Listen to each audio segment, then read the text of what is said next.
आदाब नाजरीन, आप तक उर्दू न्यूज़ में आपका खैर मकदम है। मैं मोहम्मद शाहिद अहमद तवक्कल। पेश है आज की अहम खबरें। आदिलाबाद में आज 2 जून को तेलंगाना यौम तासीस तकरीब का इनेकाद ज़ोर व शोर से मनाया गया।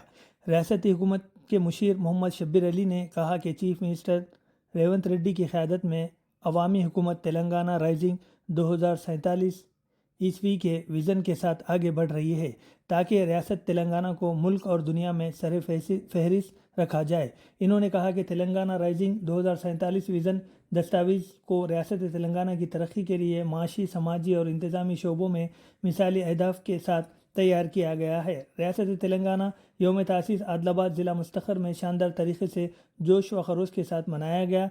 रियासती हुकूमती मुशीर मोहम्मद शब्बीर अली ने यौम तासीस तेलंगाना तकरीब में बतौर मेहमान खुसूसी शिरकत की। इन्होंने ज़िला कलेक्टर आदिलाबाद राजर्षि शाह और ज़िला एसपी आदिलाबाद अखिल महाजन के हमरा R&B गेस्ट हाउस के करीब वाक़े यादगार शहीदा मीनार और प्रोफेसर जयशंकर के मुजस्सिमों पर गुलाए अक़ीदत पेश करते हुए ख़राज अक़ीदत पेश किया। बाद अज़ां कलेक्ट्रेट के अहाते में परचम कुशाई अंजाम दी और पुलिस की सलाह मिली। इस मौके पर खिताब करते हुए रियासती हुकूमत के मुशीर मोहम्मद शब्बीर अली ने कहा कि हमने अनथक जद्दोजहद और बहुत सी कुर्बानियों से अलहदा रियासत तेलंगाना हासिल किया है। अलहदा रियासत तेलंगाना के लिए जानों का नजराना पेश करने वाले शहदा की कुर्बानियों को याद करने के लिए इंतहाई अहमियत का हामिल है। मैं इस मौके पर तेलंगाना तहरीक में शहीद होने वालों को ख़राज अक़ीदत पेश करता हूँ।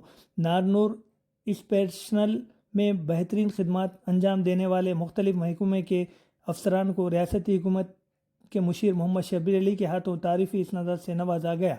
दरिया असलाम मोहम्मद शब्बीर अली ने सहाफ़ियों के मुताल्लिक़ ज़िला कलेक्टर आदिलाबाद राजर्षि शाह को हिदायत दी कि वह इलेक्ट्रॉनिक और प्रिंट मीडिया से ताल्लुक़ रखने वाले तमाम एक्रीडेटेड सहाफ़ियों के लिए प्लाट्स फराहम करें और पट्टेजात हवाले करें और एक जर्नलिस्ट कॉलोनी क़ायम करें। कई बरसों से इनका मसला चल रहा है, लिहाजा कांग्रेस हुकूमत की जानिब से इन्हें प्लाट्स फराहम करें, जिस पर ज़िला कलेक्टर आदिलाबाद राजर्षि शाह ने तयख़ुन दिया कि वो जल्द अज जल्द जगह की निशानदेही करते हुए इक़दाम करेंगे। इस मौके पर ज़िला कलेक्टर आदिलाबाद राजर्षि शाह, ज़िला SP Akhil Mahajan, additional collector Shyamala Devi, additional SP Kajal Singh, रुकन असम्बली पायल शंकर, ज़िला forest officer Prashant Bajirao Patil, DCCB chairman Addi Bhojareddy, Congress party assembly incharge Kandi Srinivas Reddy, Telangana Kisan Congress general secretary Srikanth Reddy, Ganesh Reddy, साबिक़ municipal vice chairman Zaheer Ramzani, Majlis सदर नज़ीर अहमद, मोहम्मद मुजाहिद, मोहम्मद शकील, मुख्तलिफ महकमे के अफसरान और अवामी नुमाइंदों के अलावा दीगर मौजूद थे।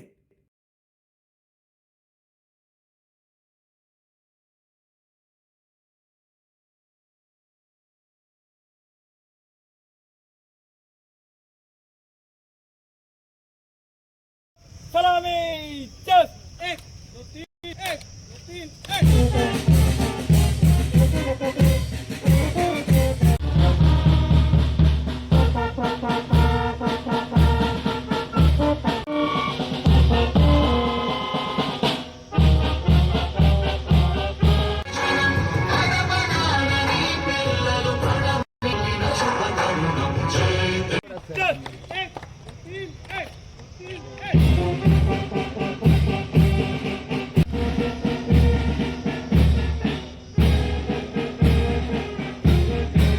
మిత్రులారా, ఈ తెలంగాణ రావాలని 60 సంవత్సరాలు మనము పోరాటం చేసినాం. ఈ పోరాటంలో ఎంతో మంది అమరవీరులు మన ప్రాణాలు పోయినాయి. ఇలా అమరవీరులు కూడా మనం వెళ్ళి ఆ పూలలతో నివారణ అర్పించి వచ్చినాం. మరి వాళ్ళ త్యాగాలతోనే కదా తెలంగాణ వచ్చింది. 60 సంవత్సరాల త్యాగాల్లో అమరవీరులతో సహా చాలా మంది యువకులు, కార్మికులు, మన ఎంప్లాయీస్ అందరు కలిసి, అన్ని రాజకీయ పార్టీలు కలిసి తెలంగాణ రావాలని కృషి చేస్తే ఫైనల్గా మరి అప్పుడు కాంగ్రెస్ పార్టీ సోనియా గాంధీ గారి నాయకత్వంలో, మన్మోహన్ సింగ్ గారి నాయకత్వంలో మనకు జూన్ 2, 2014లో కొత్త రాష్ట్రం మన భారతదేశ మ్యాప్లో తెలంగాణ మనకు వచ్చింది. ఆ సంగతి మనకు తెలియదు కాదు. మరి తెలంగాణ వచ్చినాక మనమందరం ఎంతో ఆశించిన మన స్లోగన్ ఏముండే, తెలంగాణలో నీళ్లు, నిధులు, నియామకాలు, ఈ 3 మీదనే మనం పోరాటం చేసినాం. అలాగే మీ జిల్లా ఆదిలాబాద్ కు కూడా ఒక చరిత్ర ఉంది. నేను గౌరవ ముఖ్యమంత్రి రేవంత్ రెడ్డి గారికి ధన్యవాదాలు తెలియజేస్తున్నాను. నాకు ఇంత దూరం ఆదిలాబాద్ వేసినారు. నేనన్నా ఏమన్నా ఆదిలాబాద్ వేసినామంటే షబీబాయ్ కాంగ్రెస్ ఉన్నారా, నువ్వు సీనియర్, మరి ఆదిలాబాద్ స్టార్ట్ అవుతుంది, ఆదిలాబాద్ ఏ నుంచి అక్కడి నుంచి మన బార్డర్ నుంచి, కాబట్టి నువ్వే పోవాలని నాకు ఇక్కడ వేసినందుకు. మరి ఇది పోరాట గడ్డ. కుమ్రం భీమ్ గారి కూడా స్లోగన్ అదే ఉండే, జల్ జంగధ్వని. ఆయన కూడా 3 స్లోగన్ల మీదనే నిజాం గారితో పోరాటం చేసి మరి ఈ ప్రాంతానికి ఆదివాసులను వాళ్ళను రక్షణ కావాలని పోరాట గడ్డ కాబట్టి ఆయనకు కూడా మనము ఈ రోజు జ్ఞాపకం చేసుకుంటే న్యాయం చేసేవాళ్ళం. మరి అలాంటి గడ్డకు నాకు పంపించినందుకు మరొకసారి గౌరవ ముఖ్యమంత్రి రేవంత్ రెడ్డి గారికి ధన్యవాదాలు తెలియజేస్తూ, మిత్రులారా, మన తెలంగాణ వచ్చిన తర్వాత గౌరవ ముఖ్యమంత్రి గారు 2047 వరకు ఒక యాక్షన్ ప్లాన్ తయారు చేసి దీంతో ముఖ్యంగా యువకులకు ఎంప్లాయ్మెంట్ ఇవ్వాలా, అలాగే గ్రీన్ ఎనర్జీని పెంచాలా, తర్వాత మహిళలకు కోటీశ్వర్లు చేయాలా, అలాంటి తీసుకొని మొన్న ప్రధానమంత్రి గారి అధ్యక్షతలో జరిగిన నీతి ఆయోగ్ లో ఆయన ఈ యొక్క రాబోయే తెలంగాణ ఎలా అభివృద్ధి చేస్తామని ఒక డాక్యుమెంట్ కూడా నీతి ఆయోగ్ లో సమర్పించినారు. సో రైజింగ్ లో నంబర్ 1 గా ఉండాలా తెలంగాణ అని ఒక ఆలోచనతో ఈ ప్రభుత్వం వచ్చిన కేవలం 5-6 రోజులనే 6 గ్యారెంటీలు ఇచ్చిన విషయం మీకు తెలుసు.